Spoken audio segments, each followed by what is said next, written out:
ఓం నమో వెంకటేశాయ. సింహలగ్నం, సింహరాశి. ఈ యొక్క సింహలగ్నానికి లగ్నాధిపతి అయినటువంటి సూర్యభగవానుడు 7వ ఇంట్లో సంచరిస్తూ ఉండడం వల్ల వివాహ ప్రయత్నాలు చేసే వాళ్ళకి వివాహం పరంగా మంచి అనుకూలత లభించే అవకాశం ఉంది. కాబట్టి ఈ సమయంలో వివాహ ప్రయత్నాలు చేస్తే కనుక 100% మీరు ఎవరైతే కోరుకుంటున్నారో ఆ స్పెసిఫికేషన్కి తగ్గ వరుడైతే వధువైతే వరుడు తొందరగా లభించే అవకాశం ఉంటుంది. కాబట్టి సద్వినియోగం చేసుకోగలరు. ముఖ్యంగా రవి దశలు అంతర్దశలు నడిచినట్లయితే ఈ యొక్క ప్రభావము 100కి 100% జరిగే అవకాశం ఉంది.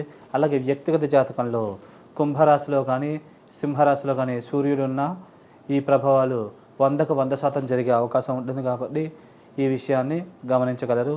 అలాగే స్టామినా, ఇమ్యూనిటీ ఇట్లాంటివి బాగా పెంపొందే అవకాశం ఉంది. అలాగే దేహదారుఢ్యత, శరీర దృఢత్వం, మానసికంగా కూడా చాలా స్ట్రాంగ్గా ఉండగలుగుతారు. అన్ని పరాలకు కూడా యోగించి లాభించే శుభ పరిణామాలని ఇచ్చే అవకాశం ఉంది. పార్ట్నర్షిప్ బిజినెస్లు ఉంటే కనుక మీరు ఆ బిజినెస్లో బాగా రాణింపు ఉండే అవకాశం ఉంది. మీ పార్ట్నర్స్ మీరు ఏదైతే అనుకుంటున్నారో అది చేయడానికి తగ్గ సహాయ సహకారాలు అందించగలుగుతారు. అలాగే భార్యాభర్తల మధ్య కూడా అన్యోన్యత, ప్రేమానురాగాలు లాంటివి బాగా పెంపొందే అవకాశం ఉంది. కాబట్టి ఈ సమయాన్ని మీరు సరైన రీతిలో ఉపయోగించుకుంటే ఉన్న స్థితి నుంచి ఉన్నత స్థితికి చేరుకోగలుగుతారు. అన్ని పరాలకు కూడా యోగించి లాభించి శుభ పరిణామాలని ఇచ్చే అవకాశాలు చాలా ఎక్కువగా ఉన్నాయి. అలాగే ఈ లగ్నానికి వ్యయాధిపతి అయినటువంటి చంద్రుడు ఎక్కడ ఉంటే అక్కడి నుంచి మిశ్రమ ఫలితాలను ఇచ్చే అవకాశం ఉంటుంది. ముఖ్యంగా చంద్రదశలు అంతర్దశలు నడిచినట్లయితే మారతీరులో కొద్దిగా కన్ఫ్యూజను మరియు ఆలోచనల్లో కూడా తడబాటు ఇట్లాంటి సమస్యలతో ఇబ్బంది పడే అవకాశం ఉంది. వ్యక్తిగత జాతకంలో ఎక్కడ ఉంటే అక్కడి నుంచి కొద్దిగా మిశ్రమ ఫలితాలు ఇచ్చే అవకాశం ఉంది. శుభగ్రహంతో పాటు ఉన్న శుభగ్రహం యొక్క దృష్టి చంద్రుడి మీద ఉన్నా కానీ కొద్దిగా అనుకూల ఫలితాలు ఇచ్చే అవకాశం ఉంటుంది. ఈ లగ్నానికి ద్వితీయ మరియు లాభాధిపతి అయినటువంటి బుధ భగవానుడు ఈ లగ్నానికి పాపి మరియు శుభ పరిణామాలని కలగజేయడు. కాబట్టి ముఖ్యంగా కుంభరాశిలో ఈ యొక్క బుధ భగవానుడు ఉండడం వల్ల కుటుంబ సభ్యుల మధ్య చిన్న చిన్న ఇబ్బందులు, మనస్పర్ధలు, చికాకులు ఇట్లాంటివి తలెత్తే అవకాశం ఉంటుంది. అలాగే చేతిదాకా వచ్చి కొన్ని లాభాలు మిస్ అయ్యే అవకాశం ఉంటుంది. కాబట్టి కొద్దిగా ఈ విషయాలు జాగ్రత్తగా ఉండగలరు. అలాగే బంధువుల ద్వారా, స్నేహితుల ద్వారా స్వల్పంగా మోసగించబడే అవకాశం ఉంది. కాబట్టి ఈ విషయాల్లో కొద్దిగా అప్రమత్తంగా వ్యవహరిస్తే కనుక తర్వాత అన్ని పరాలకు కూడా బాగుండే అవకాశం ఉంటుంది. ఈ యొక్క వివాహ ప్రయత్నాలు చేసే వాళ్ళకి బుధ దశలు అంతర్దశలు నడిచినా, శని దశలు అంతర్దశలు నడిచినా ఈ యొక్క బుధశనులు ఇద్దరు కూడా వివాహ స్థానంలోనే ఉండడం వల్ల కొద్దిగా వివాహాలు ఆలస్యమయ్యే అవకాశం ఉంటుంది. అలాగే కొద్దిగా మారతీరులో తడబాటు, కొద్దిగా మానసిక టెన్షన్, స్ట్రెస్ అధికంగా గురవడం లాంటి సమస్యలు తలెత్తే అవకాశం ఉంది. అలాగే భార్యాభర్తల మధ్య కూడా స్వల్పమైన విభేదాలు తలెత్తే అవకాశం ఉంది. కానీ ఈ విషయాల్లో కొద్దిగా అప్రమత్తంగా జాగ్రత్తగా వ్యవహరించగలరు. అలాగే ఈ యొక్క బుధ భగవానుడు కొద్దిగా న్యాయ సంబంధమైన విషయాల్లో కూడా కారణంగా కోర్టు మరియు న్యాయ సంబంధమైన విషయాల్లో కూడా కొద్దిగా వ్యతిరేకమైన ఫలితాలు కనబడుతున్నాయి. కాబట్టి ఈ విషయాల్లో జాగ్రత్తగా అప్రమత్తంగా వ్యవహరించగలరు. అలాగే ఈ లగ్నానికి తృతీయ దశమాధిపతి అయినటువంటి ఈ యొక్క శుక్ర భగవానుడు ఈ యొక్క మకర రాశిలో ఉండడం వల్ల కొద్దిగా శత్రు రోగ రుణాది పీడలు కొద్దిగా కలిగే అవకాశం ఉంటుంది.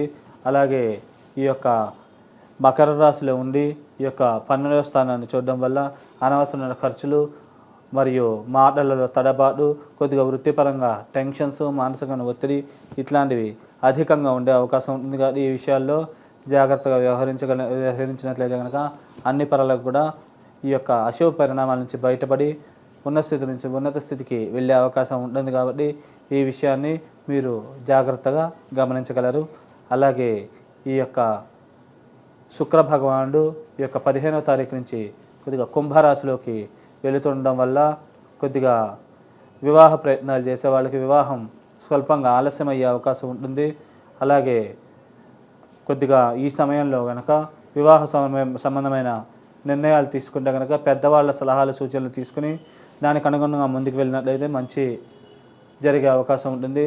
అలాగే లగ్నాన్ని శని శుక్రులు ఇద్దరు కూడా చూడడం వల్ల స్టామినా, ఇమ్యూనిటీ దెబ్బతినడం, అలాగే శరీర ఆరోగ్యం దెబ్బతినడం, స్ట్రెస్, మానసికమైన ఒత్తిడికి అధికంగా గురవడం, దీనివల్ల సమస్యలు, ఇబ్బందులు లాంటివి తలెత్తే అవకాశం ఉంటుంది. కాబట్టి ఈ విషయాల్లో జాగ్రత్తగా అప్రమత్తంగా వ్యవహరించగలరు. అలాగే కొద్దిగా మానసికమైన ఒత్తిడి మరియు శారీరకపరమైన ఇబ్బందులు కూడా ఆరోగ్య సమస్యలు కూడా తలెత్తే అవకాశం ఉంది. కాబట్టి ఈ విషయాల్లో కొద్దిగా జాగ్రత్తగా వ్యవహరించగలరు. అలాగే ఈ లగ్నానికి చతుర్థ భాగ్యాధిపతి, కేంద్ర కోణాధిపతి, రాజయోగ కారకుడైనటువంటి అంగారకుడు 6వ స్థానంలో ఉండడం వల్ల శత్రురోగ రుణాది పీడలు చాలా తక్కువగా ఉంటాయి. అలాగే భూములు, స్థిరాస్తులు ఇట్లాంటి వాటి యొక్క విలువ పెరుగుతుంది. కొనాలనుకుంటే వీరు అనుకున్న రేటుకి దగ్గరగా భూములు మరియు కట్టినీళ్ళు ఇట్లాంటివి లభ్యమయ్యే అవకాశం ఉంటుంది. అలాగే అమ్మాలనుకున్నా కూడా మీరు అనుకునే రేటుకి దగ్గరగా స్థలాలు అమ్ముడుపోయే అవకాశం ఉంది. కాబట్టి సద్వినియోగం చేసుకోగలరు. లోన్ల కోసం ట్రై చేసే వాళ్ళకి లోన్లు తొందరగా మంజూరు అవుతాయి. అలాగే మీరు ఎవరికైనా అప్పులు ఇచ్చినట్లయితే కనుక ఈ సమయంలో ప్రయత్నిస్తే కనుక మీ యొక్క బాకీలు వసూలు అయ్యే అవకాశం ఉంది. కాబట్టి ఈ విషయాన్ని గమనించగలరు. అలాగే భాగ్యాభివృద్ధి, నిల్వధనం పెంపొందడం, దైవికమైన బలం శక్తి పెంపొందడం, చేసే సద్వ్యయంగా కావడం మరియు సెల్ఫ్ కాన్ఫిడెన్స్, ఇమ్యూనిటీ లెవెల్స్ బాగా పెరగడం లాంటి శుభ పరిణామాలు ఇంకా పెంపొందే అవకాశం ఉంది. కాబట్టి మీరు ఈ సమయాన్ని సరైన రీతిలో సద్వినియోగం చేసుకుంటే ఈ యొక్క ఫలితాలని పరిపూర్ణంగా పొందగలుగుతారు.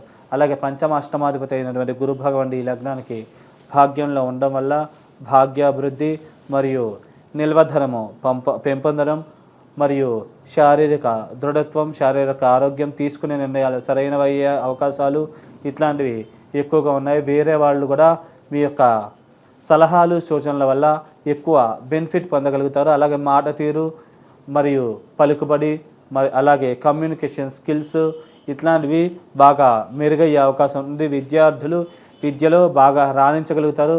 వాటిల్లో బాగా పేరు ప్రఖ్యాతులు తొందరగా తెచ్చుకోగలుగుతారు. మంచి మంచి ర్యాంక్స్ కూడా కొట్టగలుగుతారు. కాబట్టి మీరు ఈ సమయాన్ని సరైన రీతిలో ఉపయోగించుకున్నట్లయితే కనుక ఈ పరిపూర్ణమైన ఫలితాలని మీరు పొందగలుగుతారు. అలాగే షష్ఠ మరియు సప్తమాధిపతి అయిన శనీశ్వరుడు సప్తమంలోనే ఉండడం వల్ల కొద్దిగా వివాహం కోసం ప్రయత్నించే వాళ్ళకి వివాహపరమైన ఆలస్యం సూచిస్తుంది. అలాగే ధనపరమైన ఖర్చులు కూడా అధికంగా ఉండే అవకాశం ఉంటుంది. చేద్దాకా వచ్చి శని దశలు అంతర్దశలు నడిచినట్లయితే కొన్ని అవకాశాలు మిస్ అయ్యే అవకాశం ఉంటుంది.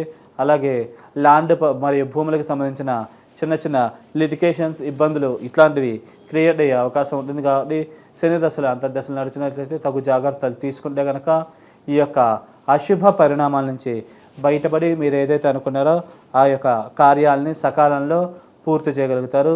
అలాగే ఈ యొక్క లగ్నానికి 8వ ఇంట్లో రాహు, అలాగే 2వ ఇంట్లో కేతు ఉండడం వల్ల వ్యక్తిగత జాతకంలో రాహు మహాదశ అయిపోయి కేతు మహాదశ మిగిలి ఉన్నట్లయితే కనుక ఈ రాహుకేతులు ఇద్దరు కూడా అద్భుతంగా యోగించి లాభిస్తారు.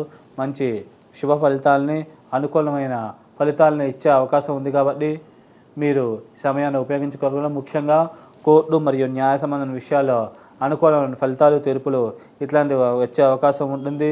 మరియు ఆకస్మిక ధనప్రాప్తి, సంఘంలో పేరు ప్రతిష్టలు, గౌరవ మర్యాదలు, పలుకుబడి ఇట్లాంటివి పెరగడము, కుటుంబ అభివృద్ధి, ధనాభివృద్ధి, ఆకస్మిక ధనప్రాప్తి, అనుకోని విధంగా అనుకోని సోర్సెస్ ద్వారా ధనం లభ్యపడడం, అలాగే ఊహించని వ్యక్తుల ద్వారా మీకు సహాయ సహకారాలు లభించడం, దానివల్ల మీరు ఎక్కువ ధనపరమైన బెనిఫిట్లు మరియు వ్యావహారికమైన బెనిఫిట్లు ఎక్కువగా పొందే అవకాశం ఉంది. కాబట్టి మీరు ఈ సమయాన్ని సరైన రీతిలో ఉపయోగించుకున్నట్లయితే కనుక ఈ యొక్క ఫలితాన్ని పరిపూర్ణంగా పొందగలుగుతారు. ఒకవేళ వ్యక్తిగత జాతకంలో ముందుగా కేతు మహాదశ అయిపోయి రాహుమహాదశ మిగిలి ఉన్నట్లయితే కనుక భూములు, స్థిరాస్తుల విషయంలో లిటికేషన్స్ మరియు న్యాయ సంబంధం విషయంలో లిటికేషన్లో, కుటుంబంలో చికాకులు, మనస్పర్ధలు ఇట్లాంటి వాటి వల్ల కొన్ని ఇబ్బందులు, సమస్యలు తలెత్తే అవకాశం ఉంది. కాబట్టి ఈ విషయాల్లో మీరు జాగ్రత్తగా అప్రమత్తంగా వ్యవహరించినట్లయితే కనుక ఈ యొక్క దోష ప్రభావం నుంచి పడగలుగుతారు.